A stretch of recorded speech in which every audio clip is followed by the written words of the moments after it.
Hey folks, happy Sunday night. This is Chris Garlock back, of course, live with Michael Redmond, 9 Don Professional. So good to have Michael and good to have you all here tonight. This is a fun tradition that we've got going as we're working our way through the AlphaGo versus AlphaGo series. Seems to be doing well, Michael. We've got two series concurrently. This one that Stephen was telling me that we started this back in, did he say 17? I had a feeling it was like 3 years we've been working on this particular series. Seems like a long time. I know. Well, we've been doing a few other things too. We had the book, of course. We'll put a link up there, the AlphaGo to Zero book. And of course, we were just working on our AlphaGo versus the World. That's the 60 master games. Those will be coming out, are continuing to come out. Those are also on your YouTube channel. And Jared Meadows has stepped in as our executive producer tonight. So thanks to Jared for that. He'll throw up some links and we'll be helping to answer your questions. And those are also, of course, on the AGA's YouTube channel. So lots of exciting stuff going on. And we are beginning to wade into working on volume two of the AlphaGo to Zero. I'm not going to box us in. We would like to have that out by early next year. I think we can say that. That would be our plan. That's a good goal. Yeah. I think we'll see how that goes. So anyway. As usual, folks, if you've got questions, comments, anything you want to know, mostly about this game or Go in general, I think we'll probably stick to that tonight. Probably a lot of other things that you want to know that we probably don't know, so you could give it a shot. Right. Anyhow, so game 46, I think, is that right? Yeah, 40? I think we're in the last 10 games now. 10 game, whoa, the final bit of the marathon. All right, so game 46. What's the nutshell review of game 46? Well, it's pretty typical AlphaGo in that it seems to calm down for a bit, and then it gets really, really exciting towards the end of the game. So it's going to be one of those. One of those ones where you think it's all over, but they're crying, and then things get hot again. I like it.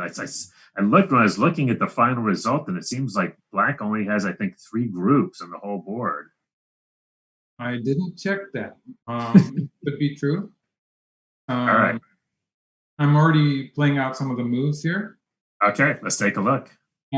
Actually, Black played the Sanensei, 3 star points, which is like, if looking at the modern AIs, the Go AIs, I have not seen this move played. Like, this is a kind of an example of the type of moves that they do not like, the neural network systems.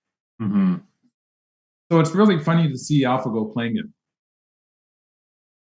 Like, they just don't like playing towards the side like that. They would prefer playing, for instance, the Kakari, or for instance, a 3-3 invasion like that. That's just about the only choices you get if you're studying Go with a modern AI like Lila Zero or Katago.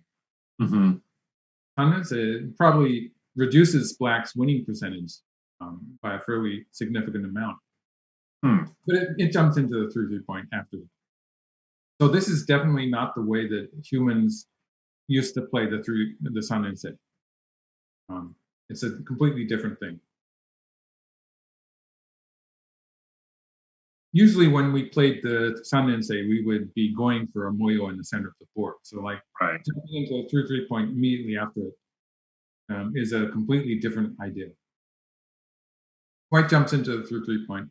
It's from the human viewpoint, there's more history. It seems more normal for White to be playing this after playing this approach move here. So it's a combination that we've seen a lot of. Makes sense for Black to play from the side where Black has a stone. Like, actually, it probably is okay to play from this side also, but it would be more difficult to make this work because Black's wall would be pointing in a direction where Black has not developed anything. Whereas in the game, Black's wall is going to be pointing towards the right side where Black has this stone already positioned there to make a big moyo. So this makes sense. although the other way was probably also possible. This is okay.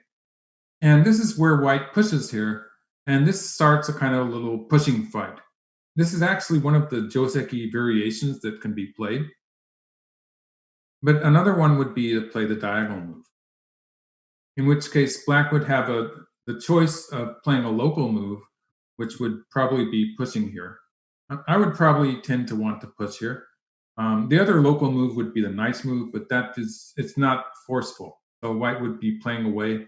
I guess a computer program would tell me to play the through 3-point, while most human players would probably want to play an approach from outside.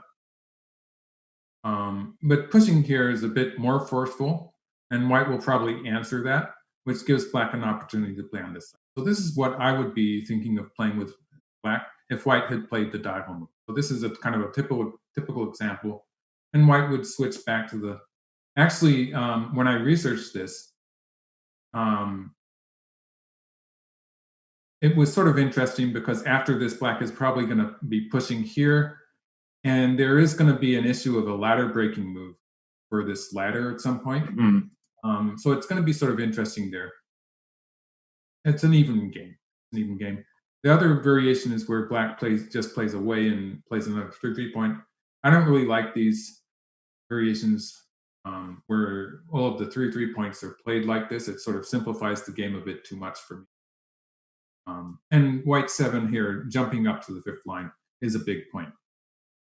So that's the reasoning behind the idea of white playing that diagonal move here with this move playing here, which was also a feasible move. This is another move that I was just showing you here, where basically making Miai of those 2 points. But in the game white pushed here, this really heats up the lower right area. And black plays a hane here, and the double hane. This is a point where another Joseki choice with this move would be to push through and cut here. And we don't see that so much anymore. But this was another way that black could have played, getting the cut in there. And the problem with this is that these 4 stones, the 4 black stones here, are lacking in liberty. So later on, white's going to be playing a key point here, and it's going to cause some trouble for black on the right side. So the AI programs, the neural networks, generally tend to dislike filling that liberty. They like to keep this liberty open, and black will have that much of a stronger position on the right side. The weakness of this, the problem with this is that we don't really know. When black plays later, we don't really know how white's going to answer. So for instance, what I'm talking about here is that, for instance, if black plays it at this timing, there is the potential that white will play this way and capture a stone in the center. But this would actually be pretty good for white. And so when black refrains from playing that cut there at 3 in this diagram, black is not going to be perfectly sure of how white's going to answer that cut, whether white's going to capture the 1 stone or play on the other side. And that's sort of fluid. The fluidity is something that AIs are okay with. Sometimes I get a bit worried about it. And so black cuts here. This is already looking very dangerous for both sides. For the time being, black is threatening to push through here. So like if white plays some move like, I guess, something like this, then black would be able to push through here and cut. And there would be a double Atari there, which would be troublesome for that would be bad for white.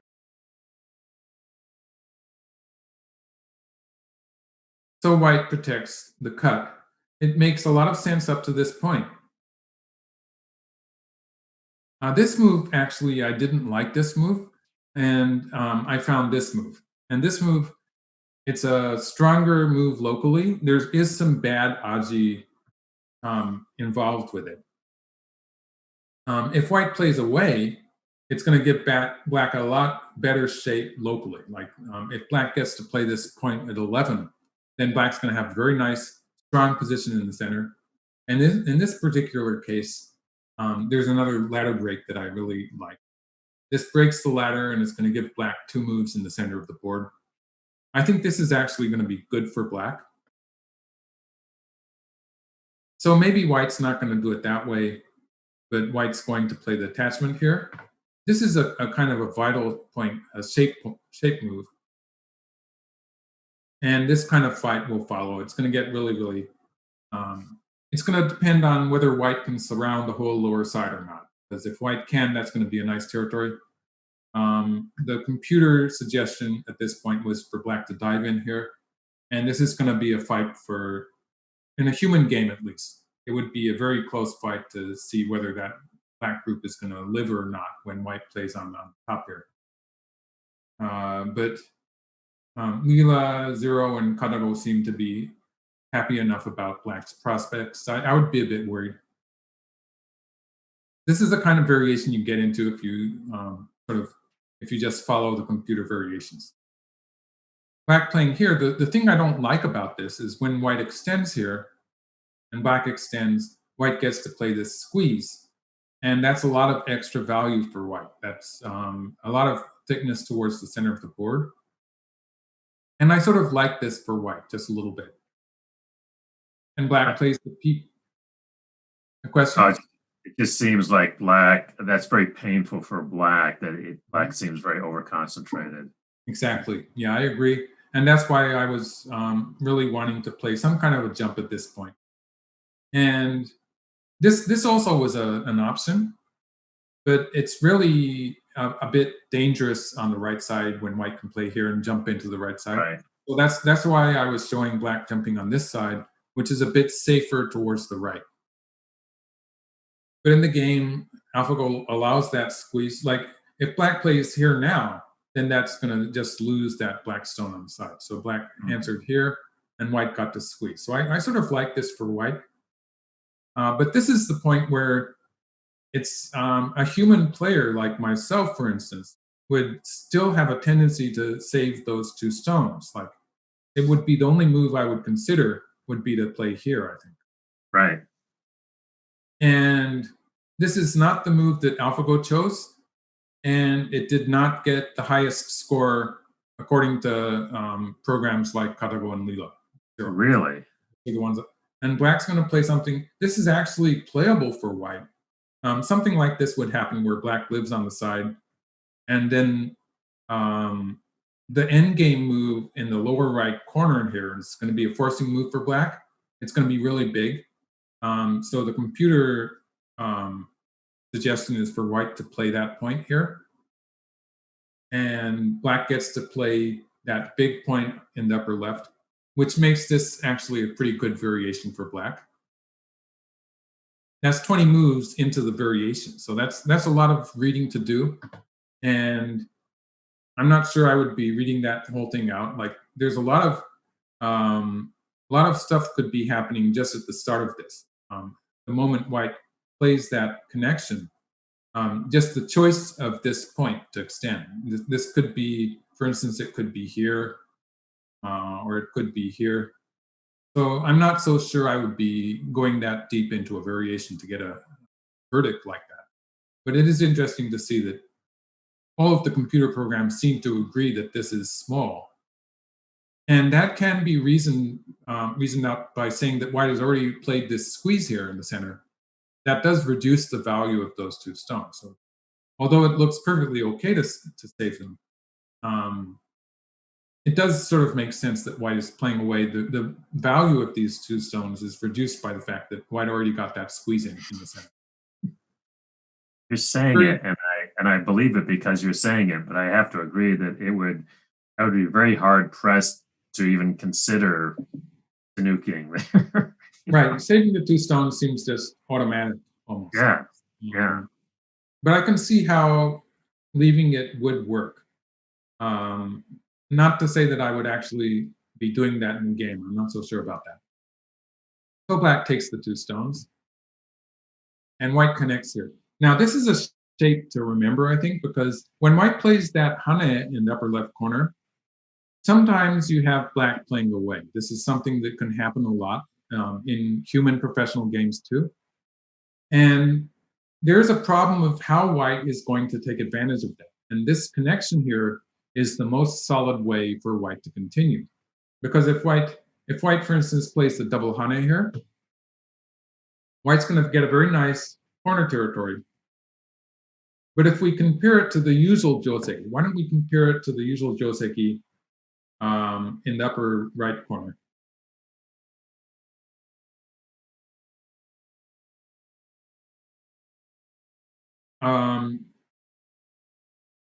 So that, let's see, it's maybe not so obvious, but in the upper left corner, white would use one extra stone to get a similar result.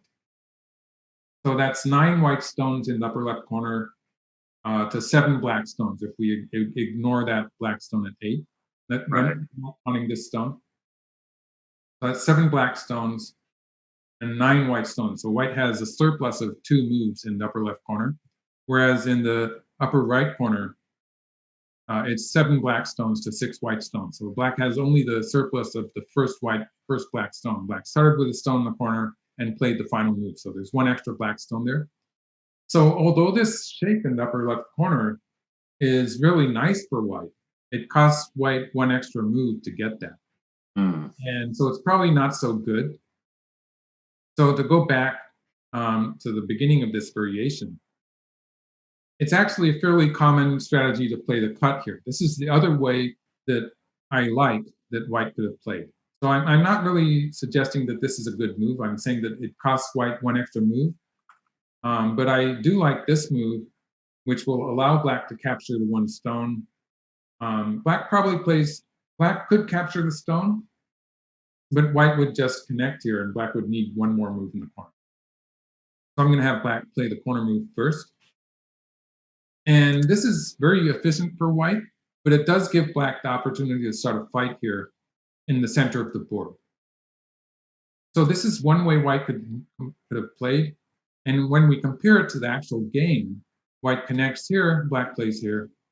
The difference is that for white, the difference is that white has connected here, and all of white's stones are very solidly connected. So that's the pro for white, the good part for white. And the good part for black is that black has already taken this stone on the second line. And in that other variation, black had not yet taken it. So that's the difference here. You can see black has not yet captured that stone on the second line. And in fact, white connecting here is going to be a forcing move against the corner. So that's the advantage for white in that variation. And in the game variation, white is giving that stone away. So white has lost a bit on the side, but has this very solid connection and a kind of it's a vital point as far as shape is concerned. Very important point there that white. So it's a trade-off. So it's one of these 2 moves that I will suggest, either cutting here or connecting here. And if you like solid, stable shapes, I would suggest that this connection is better. And if black extends here, then white can just squeeze from the corner. And locally, this is just terrible for black. It's already a bad shape. So that's why black actually covered here first, and white gets to cover on the left. So this was the game variation, and white jumps into the 3-3 point. And I usually complain a bit when AlphaGo jumps into the 3-3 point. In this case, actually, I'm going to agree with it because of white's choice of a joseki in the upper left here. This joseki, this choice. The point is that black has that clamping move at B. So if white plays at C, let's make it a variation. If white plays here, and for instance, something like this might happen. If white tries to be surrounding that upper side, at some point, clamping here is going to be very, very annoying. Right. And surrounding this side is something that would work better when white has played this variation and actually has potential to make that side into a territory. So like the fact that black has captured that stone on the second line is what makes me sort of agree with white jumping into the 3-3 point here. The value of the upper side, surrounding the upper side for white, is relatively small compared to that other variation that I was showing, where white is, sorry, it was this variation. This variation where white has a solider position, more potential territory. So the game continues like this. Pretty common AI joseki. and black actually extends. So in this case, I guess extending makes sense. It's reducing white's potential to the left. It's pretty unusual to see AlphaGo playing this Joseki. But I was just going to say, I mean, it's actually kind of nice because it really works well with the position in the lower right and invites this next white move. It's actually like it's not so popular anymore, but it's the simplest way for black to continue. So for people who get really confused when they have to think about playing moves like this and this kind of stuff, which is sorry, not that one. Tesuji. This kind of stuff, which is it leads to all these complicated trades. People who learned their josekis, for instance, a decade ago or before that, might have some trouble really getting a feel for this complicated variation. It is in my I did make a video about this in my AI Joseki playlist. So there's a video about this, the various choices that the players have. But for people who learned their josekis a decade or more ago, it's one of the josekis that is relatively hard to understand, I guess. So it's probably good that people who don't like that variation can just play this way. It usually gives a fairly good score. It's like it's not usually the chosen move for an AI, but it does give fairly good score. So if you like to keep it simple, this is still an option. And the game move was here. Now this is very much unlike AlphaGo, and just looking at the Master series and looking at AlphaGo Zero, I was expecting white. I would expect white to peep here. Like at the time I saw this game, maybe I wasn't ready for this yet, but looking at various AlphaGo games throughout the years, this is the pattern I see. And if black connects, it's just going to be a good forcing move for white.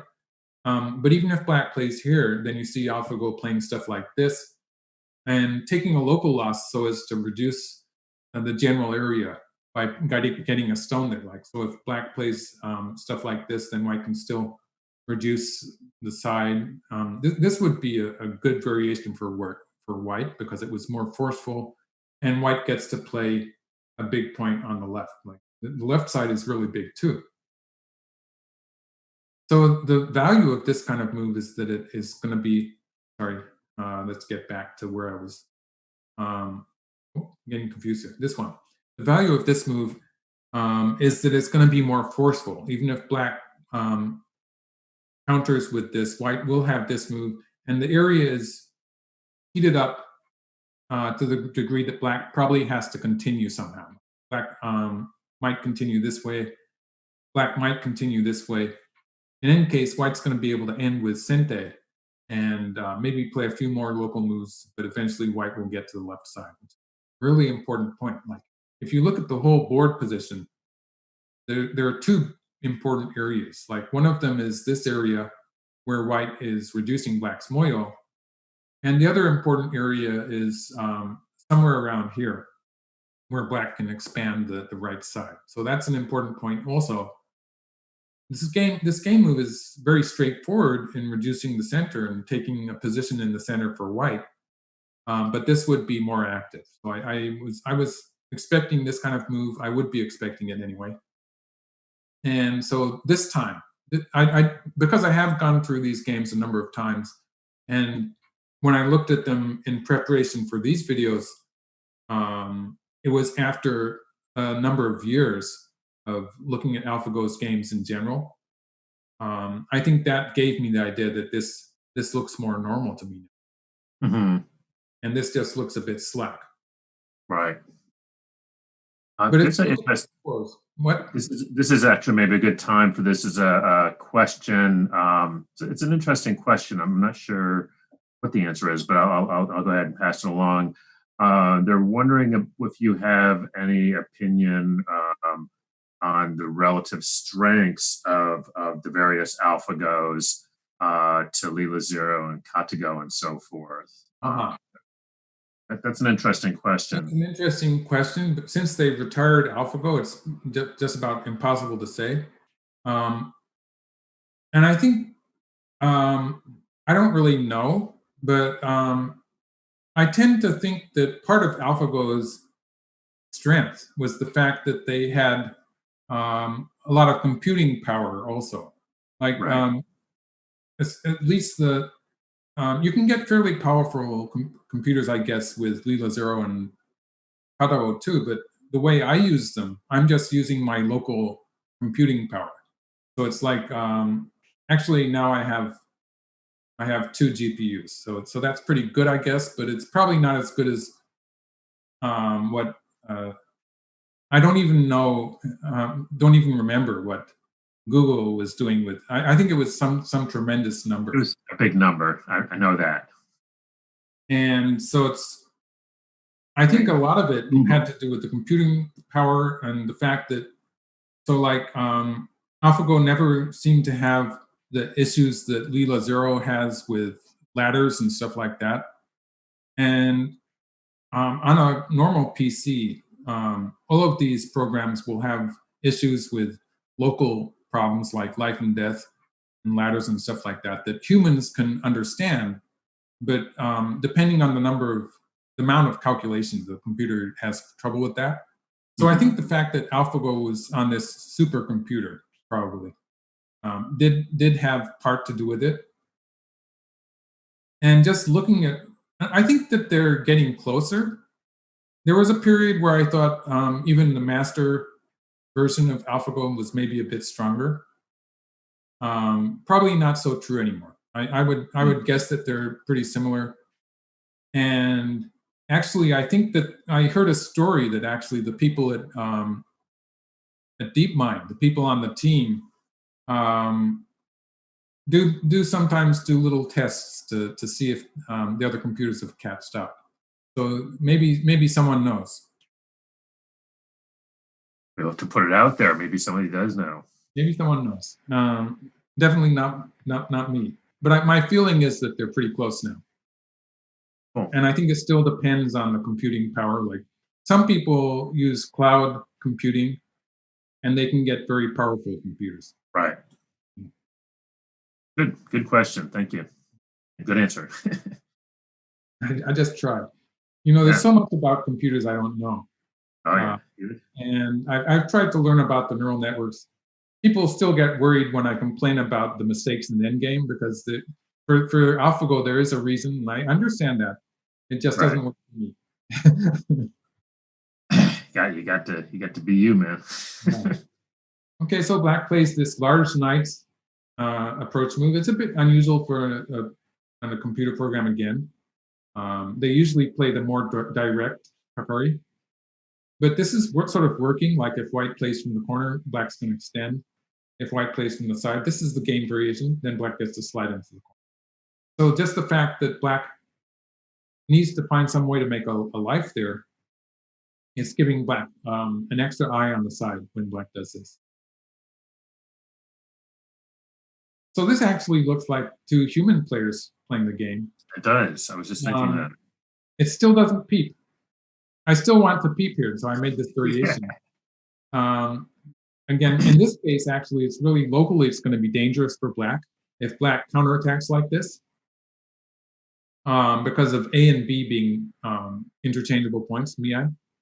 So when white peeps here, in this case, it's questionable whether this is going to work for black because white just pushes through here and cuts, and that's very dangerous for black.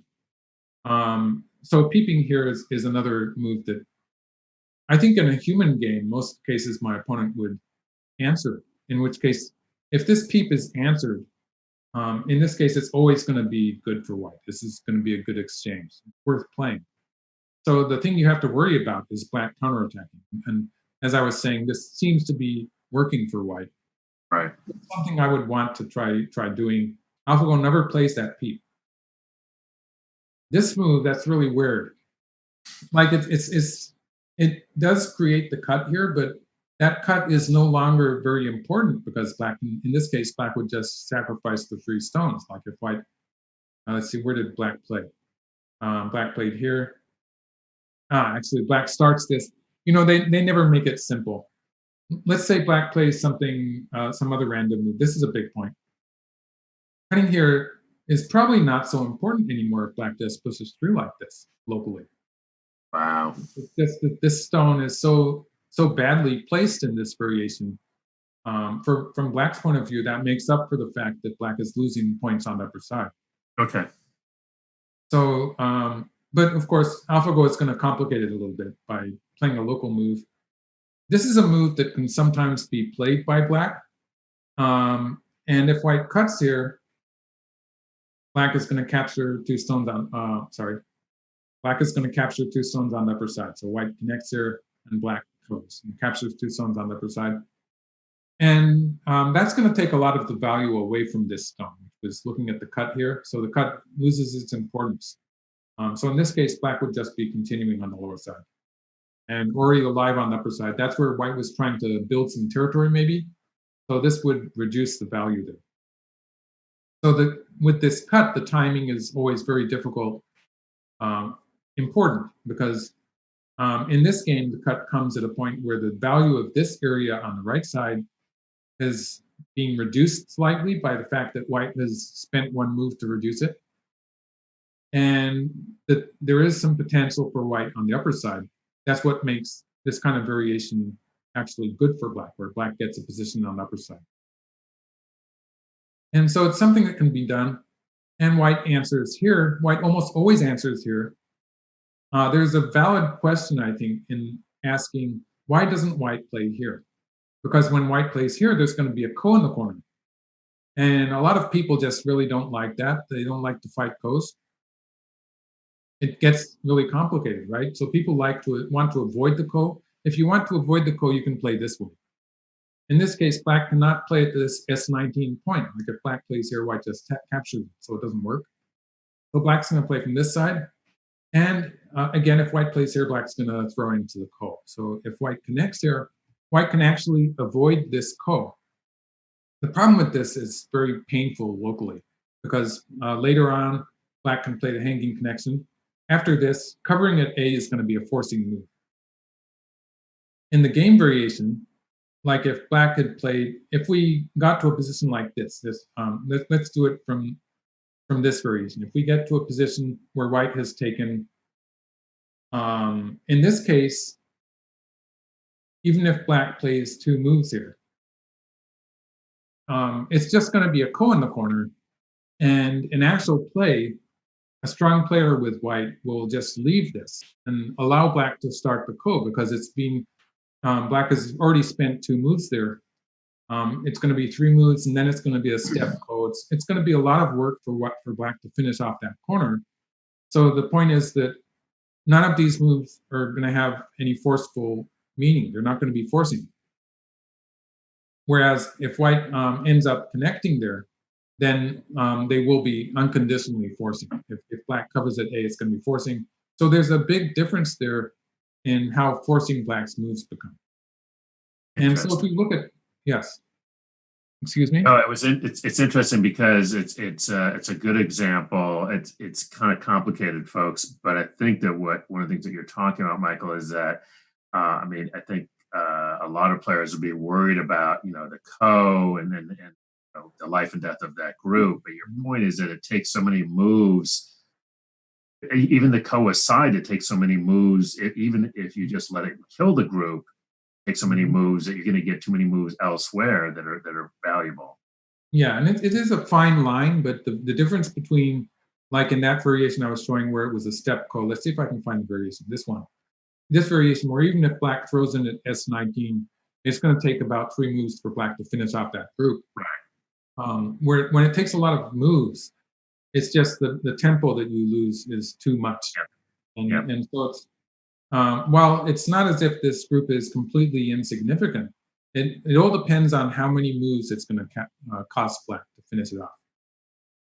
And so this variation where white actually avoids the ko, it makes the value of these moves for black very large because they're going to be forcing. Whereas in this variation is actually feasible for both sides. So it's sort of borderline in that it's going to take 2 or 3 moves for black, but it's more direct than the other variation where black was spending too many moves. And so this is the game variation, actually, where they immediately start the ko. And so it is reasonable that both sides did not want to back out of this ko. So black wants to start the ko too, and white is okay with that because black is going to lose something also. And it's going to take black 3 moves to finish out that white group. So white starts the attack on the left side. This is where, there's so many things happening at the same time. It gets confusing. And for the players, basically the ko in the upper right is important too, but the left side is going to be more important. So we have to be really careful about what happens on the left side here, because if this black group dies, it's probably going to be the end of the game. Yeah. So black has to continue here. And black plays this crazy move, which actually worked really well. Like you would expect black to be playing something like this. Yeah, I was trying to figure out the most efficient move there, but yeah, something shapely. This would be relatively easy for white also. Like it would be perfectly easy for black also, because black has, if black plays this point in the corner, black will have an eye with sente. It will be 1 or 2 eyes, depending on who plays the next move. And black also has a potential eye here. So Right. if black plays a local move, it will be alive. And also black has moves towards the outside, like this move. These 2 marked points are points that black could play towards the outside, which would give black some opportunities to escape into the center or connect up to that living shape on the right side. So it's a safe way for black to play. The drawback is that it's strengthened white's group on the low side too.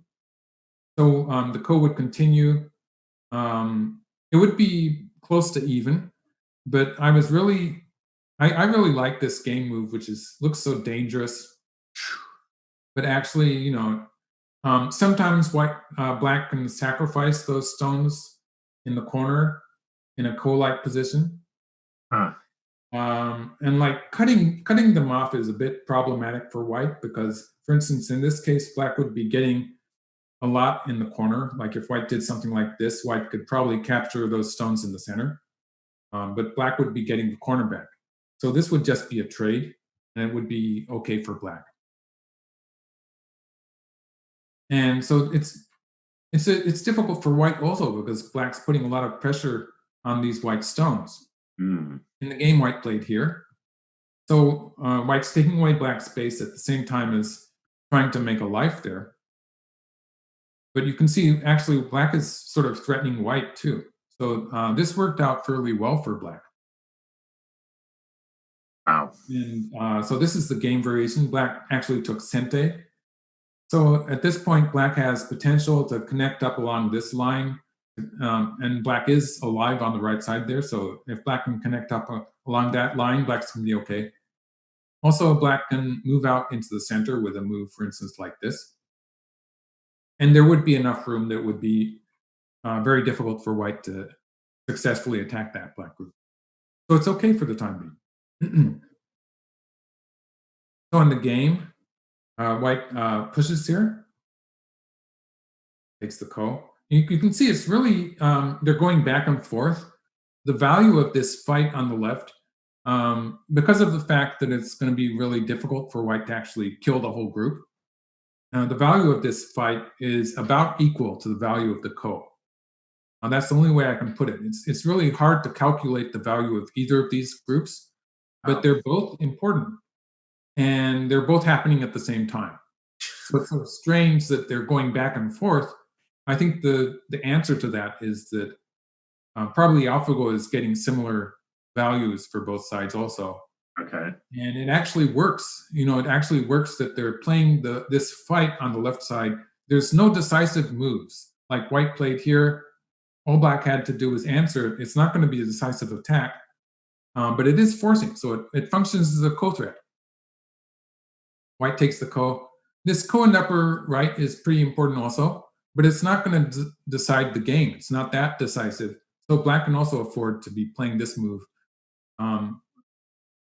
Multiple moves in the center will actually change the status quo. They will change the balance of power because actually this white group is not 100% alive. I was just about to ask about that.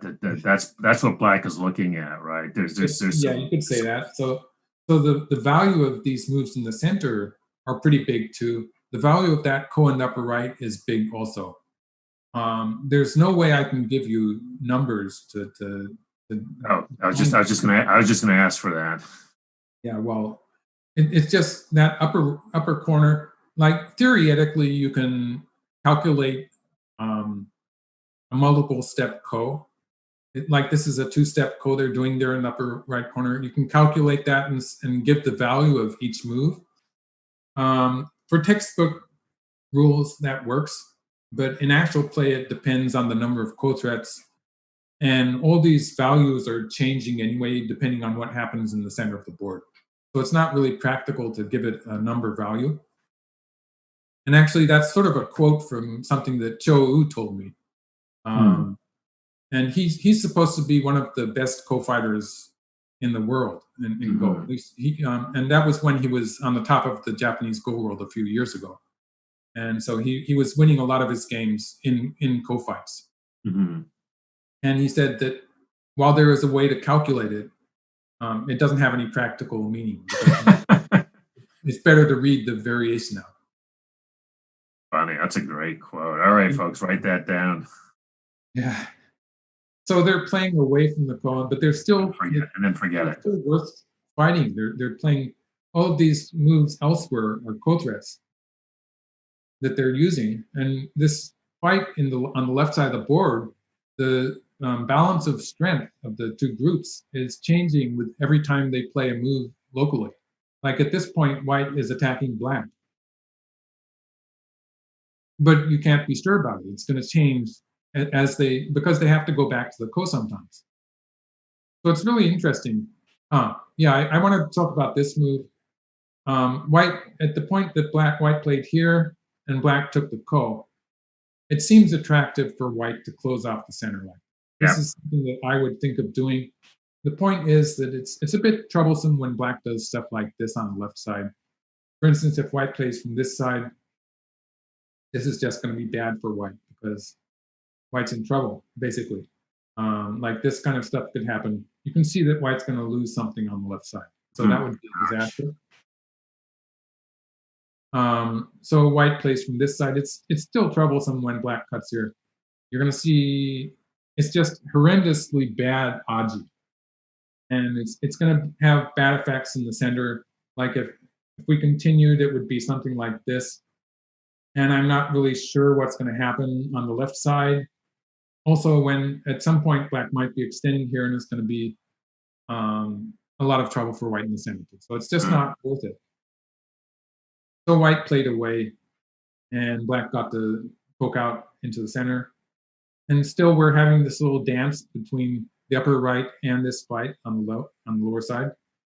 And the only way I can explain it is that they're both important. It's not as if the players can ignore one of these two positions. They have to continue in both of them.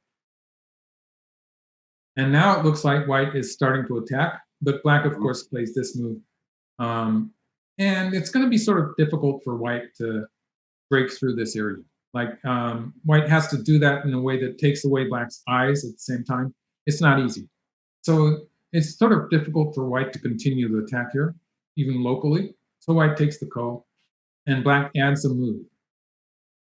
Now I can feel safe in saying that this black group is pretty much settled.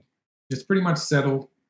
And actually, now black has potential to be attacking white a little bit in the center too. Like this white group in the center, it's sort of floppy. It's not really connected up to each other. So like black will be looking at moves like this, moves like this sometimes. There are some weak points there. By floppy, you mean that its eye shape is a little funky, right? Yeah. That might be a better way to put it. I was just using a random word. So white finally finishes the ko. Oh, is done. I would definitely not take the stone on the first line. I would cut here. Huh. It could be greed, But this looks better to me. Just capturing this stone, it looks so much better. It's huge. Like there's the cutting point here, there's the peep here. Yeah. These things are more, they're more effective. So I don't really understand this one. Black plays here. Now, what with the lower side there? That white group, it looks like it's one of my life and death problems. I've been worrying about that you were going to make me. I've been looking at that because it looked very troublesome. I figure white must have some clever. Yeah, I was looking at that. That looks good. But what about what's the response to D1? D1. Yeah, that's right. That's one way black can go about it. The answer is maybe I made a variation for that. It's sort of tricky. Actually, the E1, this is basically it's the same thing. Locally, if white plays here, black's going to connect, and if white plays here, the question is going to be: is this a seki or is it not a seki? Right. And to make it a seki, white's going to need to play both of these points at some point before white does this. So this is the way Hane works. Actually, your move works also in the same way. So you were saying D1. It's going to be the same thing when white is going to need both. It's going to be very similar. It's just that the Hane is, in a way, it's one move faster. So this is slightly better, but yours is basically it's a similar answer. And what I would like to say is that actually it's not 100% dead. Then I would like to be able to explain that with the game variation, right? But white just plays away.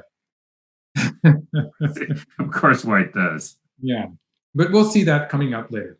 Okay, all right. So white is your peep finally got. You must be happy your peep finally got played. Right. Yeah. White's attacking black here, but with this move, I guess it's okay. And white pushes through and cuts. So we're going to see how AlphaGo deals with that group in the lower left now, because it's actually going to be played out. White cuts once. This is a local. It's a local sacrifice, I guess. But now white gets to force here. White gets to force here, and white gets a seki. So that worked. It was a bit painful, but it worked. And I'm really glad you didn't give me that as a problem. I was never going to get that. Well, you know, it had to do with the cut here and creating these, especially this one on the right, E4, to make that a forcing move. So it was all had to do with that. It's not really a clean life and death problem because it did white sort of had to start with this cut on the fourth line. Right. And so it's in that way it was sort of complicated. But white did get a seki, and the drawback being that white has sacrificed 2 stones here. And also if black plays here, black's gonna get something on the left side. So locally that was great for black. Of course, in the meanwhile, white has reduced this area on the right side. And it looks like white is sort of attacking black there. Looks like it's, apparently it's an even trade. Like, I wouldn't be calculating that.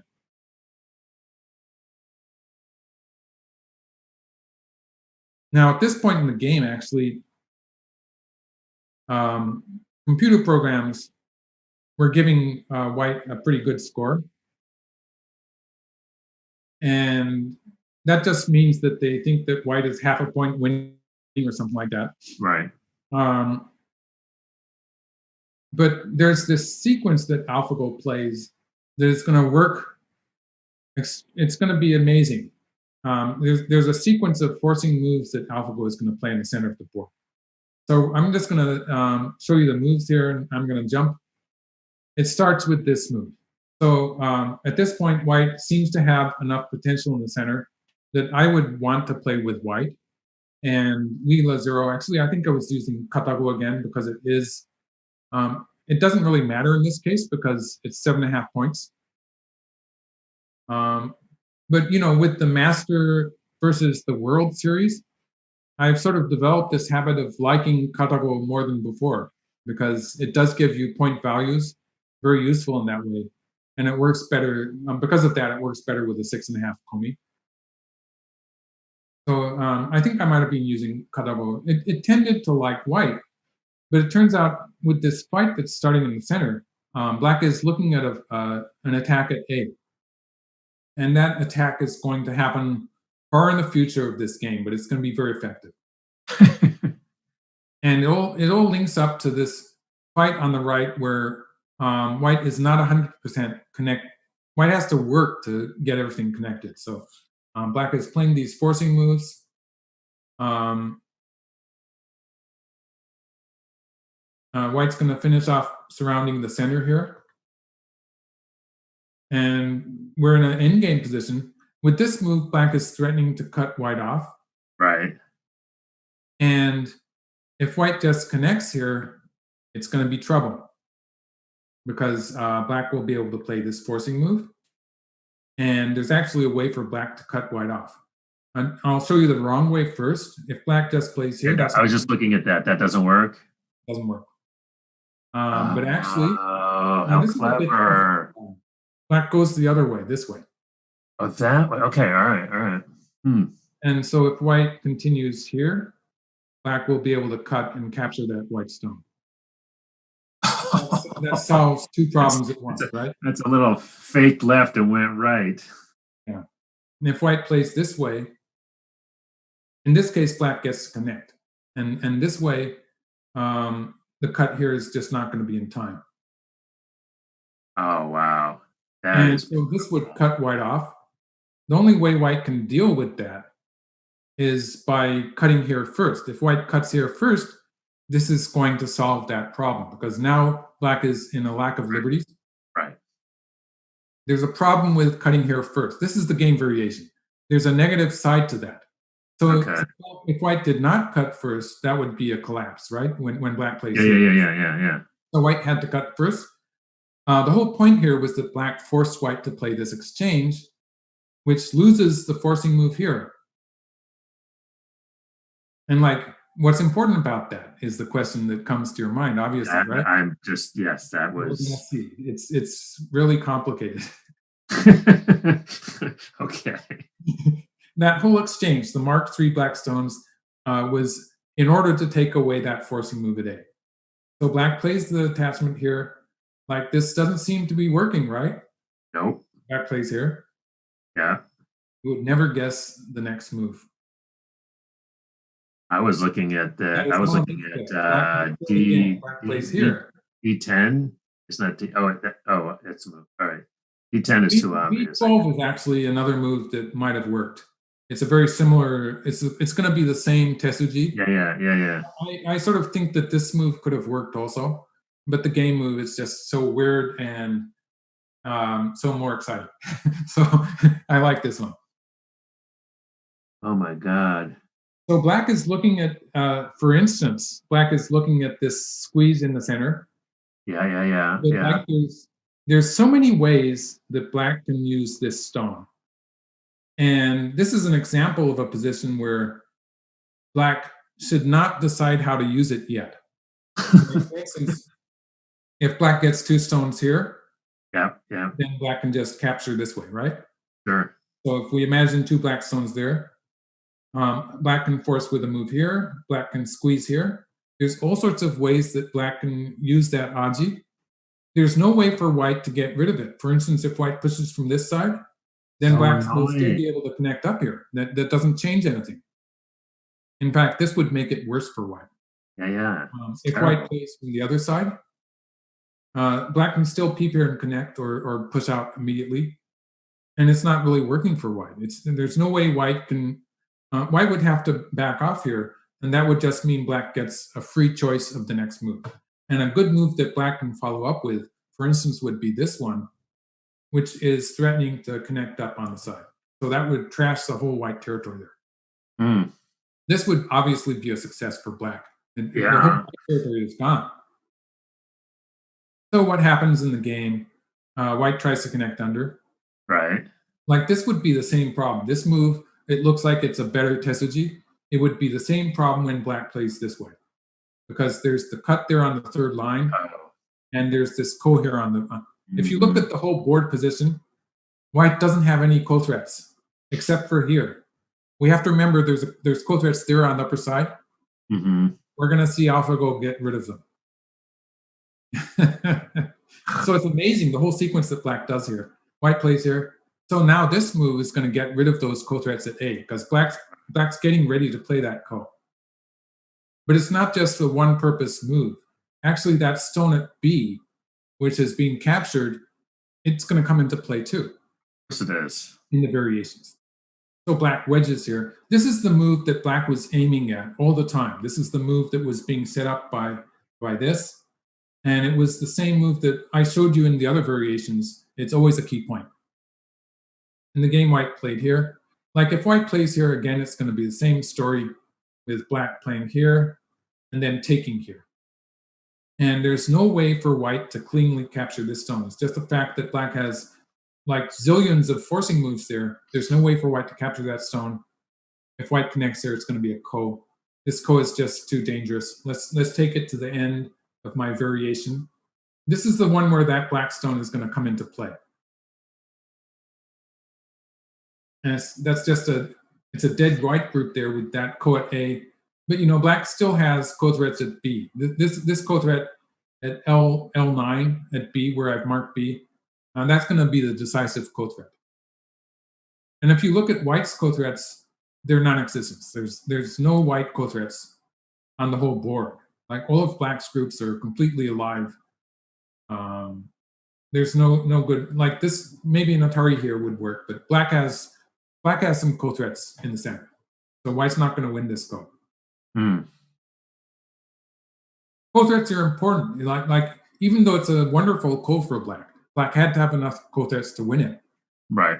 Which is the reason for this move here, which was erasing a number of co-threats that white had up there at the push through at 8-17. So the whole sequence is so exquisite. Like you could have the right idea, just one mistake in the order of moves would spoil it. So the way it's perfectly played here. It still doesn't, it's not apparent how this is going to work. It still is not clear. So this move, this is the fixing move. And black is still using multiple forcing moves, like A, B, and C are three obvious forcing moves that black has threatening to, for instance, if white plays here, in this case, actually, it's a slightly different way that black uses it. In this case, black's going to push here and chase the ladder for a bit, and that gives black the extra. Black gets to take that stone off, that stone at 1. This white stone, black took it off the board, means that it's going to work for black. Right. So that's another way black can use.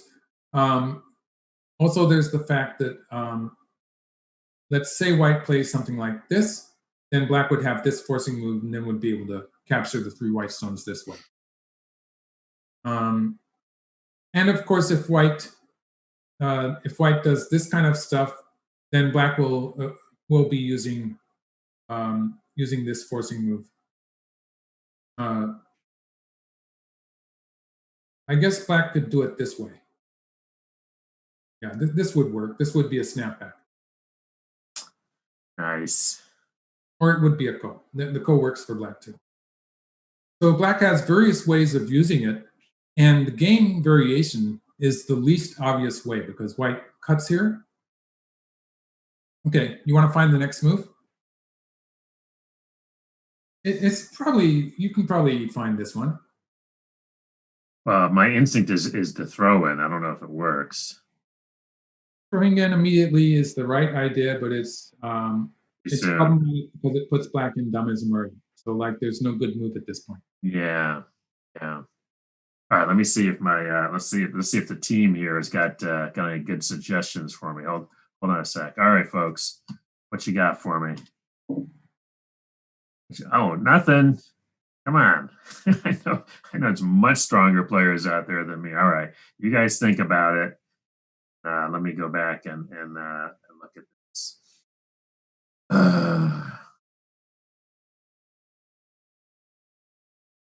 What really, about what? I had a thought. Let me just read it for a quick second. Oh, I have some suggestions here. Oh, including this looks hard. Yes, thank you. I got a whole bunch here going. Okay. I'm just going to D12. shout them out. Tell me if anybody's warm here. I got some G12s. I got a bunch of E8s. I got a bunch of G12s. I got a D11. Okay, well, G12, this is the squeeze. It's one of the ways black could use it, but it doesn't really connect up to the position on the left. Actually, your idea of throwing in here is the right idea, because black is trying to connect the position on the left to the position in the center. Right. So this is a bit too straightforward. Playing the Atari here, this was the E8 choice. This uses the Aji. Right, so the person was saying, someone said D11. D11. A lot of people like D11, but that's the right answer. Very well done for the people who chose D11. Basically, guys. For me, this is not so hard to find in this board position, but I think it's pretty amazing that it's all set up like long before this. Like it all started. It all started like 30 moves ago when black played this move in the center. A long time ago. I don't even remember when that move was played. But the whole sequence here is a long sequence. And when we start, it's not apparent that black could be setting up a forcing move like that. It's a forcing move that is going to use A and B, these two black stones, combined with the black stone that black started with. And the combination of these three stones to set up capturing white with this move in the center. It's just really so many moves added to the board position to set up this. It would be really difficult to see this. Let's see if I can find where it all started. Probably somewhere around here. At this point, we could say black has already set up to play that whole sequence. So actually, it was something like 10, 15 moves before that when black started playing those marked stones. But at this point, this is 30 moves back from the final move that we were just looking at. So the whole sequence here alone is 30 moves. If we add those marked zones, it's something more like 40, 50 moves that AlphaGo is reading out. Wow. Did white have any better answers to prevent that, or is it pretty much just a done deal at that point? This looks like it's the correct variation for both sides. Because like a lot of those other variations were just crashes for white. This is going to be a half-point difference. Okay, so I guess it's pretty good. It's a lot better than I would have done. So black gets to squeeze. So the throw-in here that you were looking at. Yeah. Well, this was the point. This was the key move. This was what black was aiming at. Only black had to leave that dame open. Like set it up. Played it first, black ran out of liberties and it didn't work. So this was the mistake. But when black plays here first, there's no way white can fill that liberty. So so black gets to play there. And we get this trade where white has preserved most of the territory, but you see black got those three stones. Mm-hmm. And this was, it turns out it seems to be a reasonable result.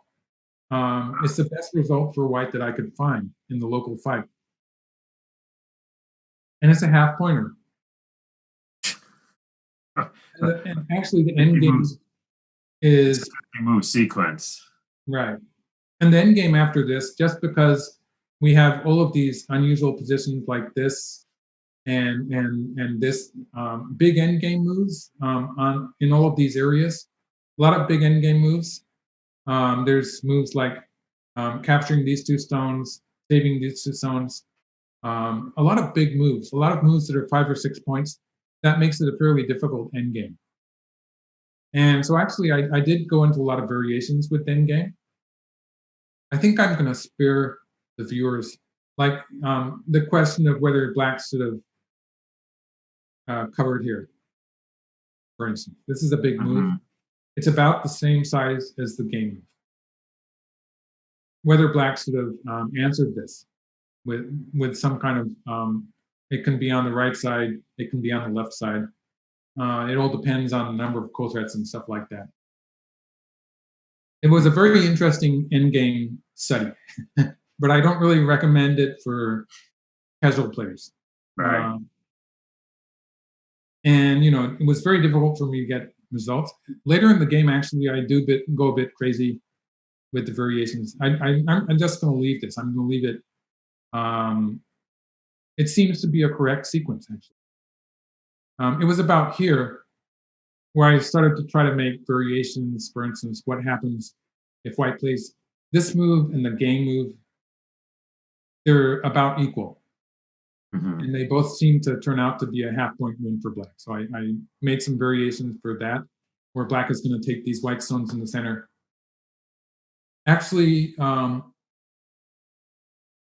this seemed to be better for white when I was looking at it. When I calculated the value of the local moves, I think this seemed to be better for white. It turns out the fact that in the game, when white plays here and has the option at some point of capturing this black stone, that extra eye is going to make a difference to this whole group here, which is alive. But eventually, white is probably going. If we have a white territory that, let's just put some white stones there. Yeah, I see what you're saying. Yeah. If we have a white territory, something like this, eventually white's going to have to add a stone to it at this point. So the potential eye at this point is going to make that difference. And so there's an extra sort of a half point there that actually made the size of these two moves about equal. And so that's something I had trouble realizing at the time. And I made that whole variation for that. And I went crazy about that. I did give you the SDF file. So it's going to be published in the journal, right? Right. So people who are interested can look at the file and see all my mistakes. Well, they're actually pretty good. I think just about everything leads to a half-point win for black. And this whole variation, I made, just look at, I have this kind of a solid wall of variations below the game variation. Oh my God. But it turns out, like, however white plays, white played some weird moves towards the end of the game, didn't really lose anything, and it was a half point anyway. You can see it's 3/4 of a point in the Chinese rules, which is what I was using, but it's still a half point in the Japanese counting system. And I think I was finding a lot of variations where there were some variations where it wasn't 1.5 points. It didn't really make much difference. It didn't change the end result. Right. No, so people who are interested can go into all those variations. Just to give you a preview of some of those variations I was making, you can see how messed up they are. And just about everything leads to a half-point win for black. Except I think there's one variation where I made a mistake and it was a half-point win for white. But I think I explained that in the comment. Right. What an interesting game. Let me ask you, and folks, if you have any other questions, go ahead and post them in the chat real quick just before we wrap up. But Michael, just going back to that beautiful sequence, and I'd almost like to see it again in slow motion. But you really, we've been doing, we were talking at the beginning about, we've been working on this particular series for like 3 years now, but that's because, we've done other commentaries. We do commentaries on Michael's games. We've been working on the, Master Go version, the 60 game there. And that was fun. I would highly recommend that series, by the way, folks, because that's Master against human players. And they're also shorter videos, I think anywhere from, maybe 12 to 15 or 16 minutes, which we had a lot of fun. A bit longer, but yeah. Some of them we went a bit longer, but they're much shorter, obviously, than these AlphaGo versus AlphaGo games, which usually run at least an hour, sometimes an hour and a half. And we really, get into the weeds on them. It was really fun just sort of looking in those master games. You were really looking for sort of the key points where the game turned. In this game, I think, is a particularly good example of sort of the magic of AlphaGo because of this beautiful sequence that you've really sort of sussed out, that it begins sort of innocuously, 50 moves earlier. And really almost, if we go back to this move, I'm still trying to find it. It's more than 50 moves. And this is actually, I think the realization that this move and the sequence leading from it that continued with this wedge here, making the forcing move of this extension, and eventually setting up that final extension on the center. Let's see, which happened later in the endgame, like this move that I'm talking about. These moves that seem so innocent, they're innocuous. Yeah. These are actually the key moves that were setting up the whole sequence. And I think that my realization of that, I think that came with my most recent study of this game. So it was something that I really had to dig out. It was a discovery for me also. Mm-hmm. And so this game made it very special to, like with a human player, at this point in the game, usually in a modern game, it's going to be in the final overtime, and people will be running out of time. They would make mistakes. Both players would make mistakes. Right. In this whole brilliant sequence, the player would not usually have time to read it out correctly. So Right. the way it's shown in perfection here is just so beautiful. It's what makes it so valuable for me. But to that point though, and this is actually exactly the thing I wanted to ask you, which is, this is AlphaGo against AlphaGo, and so it's almost like watching Picasso paint. I mean, it's like, yeah, we're not going to do that. It's just wonderful to watch a master at work. But what is it? What do you take away as a professional, for example? What do you take away from seeing this kind of brilliant sequencing from an AI at the top of its game? Well, in this case, like it's very different from what I'm getting from early board positions, like openings, where I'm looking at them. Obviously, some of them are pretty stunning, but while I'm looking at them, I'm generally looking at them with the idea that I'm going to try to use this in my own games. Right. This is something that it's only going to happen in this particular board position, so it's not like it's something that I can plan to use. Sure. But it's just so stunning, the whole sequence here, and this move that Black played, which is would be like, maybe I could have found the move at A, which I'm thinking is probably going to work. I'm not 100% sure of it. It's not going to be as successful as the game move. And we're talking about a game that is sort of seesawing between a half-point win for Black and a half-point win for White. Right. I think in the comments, someone was asking, was there any way that White could have backed out of this?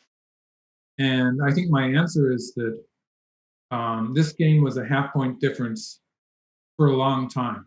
From the beginning of the end game, it was a half-point one way or the other. And when I said that Lila, Zero, and Katago were thinking it was good for White, I actually mean to say that they were probably thinking it was a half-point win for White. But that's a question that somebody had actually, was whether White could have done something else, maybe in the upper right. You're saying it's almost a coin toss in a way. Right. Yeah, it would be another way to lose by half a point, probably.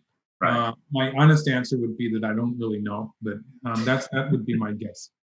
Right. And just the way it's sort of like a work of art, as you were saying. It's so beautiful. Yeah. And it was barely in the limit of what I could reason out. Like it's such a perfect sequence with the timing of this move. This move is losing points. So the timing has to be perfect. If Black plays it too early, then White's going to be able to back off. The timing was perfect of every move that Black played in this whole sequence. So it really is very inspiring and mind-blowing. But it's not something that I'm going to be able to use in an actual game, probably. That actually sets up our last question before I wrap up, which is one of our viewers is asking how much you think pros have improved since and/or because of AlphaGo, and this is exactly what you're talking about. Like something that's really very pleasurable, but maybe not so practical in actual play. but with opening positions, like having this opinion of the computer, which we can trust to a certain degree, the point values given by computers. Like there's a problem with the Comey size and stuff like that. And the fact that the computer programs are a little bit repetitive in choosing the same type of moves, like they like these 3 3 points, which are not necessarily moves that I would like to play.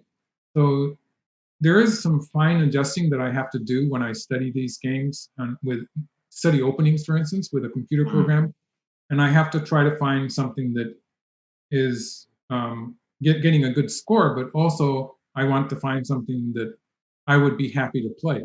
So there's some fine tuning that I have to do there, but it's possible to get a very good result in finding a good opening. So I think that what I'm trying to say is the answer to that question is that the level of opening play in general, because I'm not the only professional who's trying to do this, the level of opening play has gone up. In fact, opening play was something, playing a good opening has always been one of the most difficult things to do. Like it used to take decades of experience to have a reasonable opening. And the more experienced player would almost inevitably get a lead in the opening. Right. And so just a few decades ago, you would see that pattern. You would have a very strong younger player coming to the top. He would usually be coming from behind in every game he played. Right. And just winning by his superior calculating ability. The younger players nowadays do not have that handicap because they're starting with openings that they've researched with AIs. And so they don't have the same weakness. They can actually play an even or better than even opening against the top players of the world. It makes it much more difficult to defeat these. For someone like me, my experience should be better, should give me an advantage in opening. Right. And the problem is that with AIs, that's not true anymore. In fact, someone who has memorized an AI opening and it takes a lot of memorization. If you're just memorizing and not understanding, there's like zillions of variations you have to understand. You have to memorize, that is. Maybe younger players can do that to a certain extent. And so the advantage of having experience is disappearing a bit. The level of play in opening has gone up dramatically. I think we still have problems with, like if you watch an AI analysis of top professional players, you will see that the score fluctuates in the middle. Yes. And that's because we're human players. But they've studied the openings. The top players also have studied the openings with AIs, and they've if they're a top player, they're going to add their own flavor to it. So it's not they're just copying the AI moves. They're coming up with some of their own ideas and checking them with AIs. So they get a very reliable score, and then they decide if they want to try playing this in an actual game. And so the level of the opening, even at the top, has gone up dramatically. And it's gone up dramatically in the younger players who do not need to spend decades to catch up to players like myself. And they start off with an even opening. It's getting really, really difficult for people like me to beat them. You sound like you're complaining and bragging at the same time. It's a wonderful thing, I think, for the level of play. Yeah. And it's really a wonderful thing. It's improved the level of professional play in the opening. But you'd have to be consulting the computer real time for it to change the level of the middle game. So provided people are not cheating, that's just not happening. Yeah, it's an interesting thing, and folks may be interested, and I'm sure this is going on around the world, but certainly in the American Go Association, for obvious reasons, and I'm sure that Ken, for that matter, is really looking even more seriously and more urgently than ever into how to conduct tournaments online. And there's sort of an interesting sort of coming together of things because you've got the effect of the pandemic on in-person play. But just going online, which would have its own set of problems before the pandemic, you now have all these AIs out there. So the issue of well, we have a relatively short history of superhuman AIs. as far as That's Go right. is concerned. It's not as That's long right. as, for instance, chess. I think they already have a good system with chess. Mhm. But I think that the point that I have been making, the fact that there's a lot of fluctuation in the middle game, usually, Right. Right. um, is probably one of the things that people we will be focusing on when we do get a system that can really catch cheating. Because um, I don't think it's realistic to believe that people will just be noble and avoid cheating um, Really? universally. I think there will be some people who will be, succumb to the. We will catch them and ban them for life. So Yeah, well, it's a very effective tool for studying. yeah. Also, so, yeah, so I think it's best used as a study tool. I think we will be able to eventually find um, AI enhanced playing by looking at the fluctuation or the lack of fluctuation of a score of Right. the score in the middle game. Right. Yeah, it's interesting. I'm not All right, technically to folks. make it work though. It's what a great game. This has just been of course they've all been wonderful, but this particular these especially after coming off of all the master games that we did to be back to the AlphaGo versus AlphaGo. But I'm very encouraged to hear because I know you've looked at these games so much, but it's cool that you're still discovering things even after all these Mhm. years. So this is very cool. So all right. Um, a couple things before we wrap up. I expect we'll be back next Sunday. I'm not sure of the game. We may be putting out, we may give you guys some options. We'll see. We'll work on that and let you know. But so next Sunday, same time, 8 o'clock Eastern Daylight. Big thanks, of course, to our producer today, Jared Meadows. Appreciate all your great work. Thank you all for showing up, for your questions, and especially for your help when Michael throws me tough problems. Appreciate that. And thanks, of course, always to the American Go Association. You can find out more at usgo.org. Particularly these days, I really appreciate the support and the interest. Also, check out Michael's great YouTube channel. Thank you. Another side effect of the pandemic, he's had lots of time not only to launch the YouTube channel, but he's got all just kinds of different cool things. Some basic life and death problems, but also some other.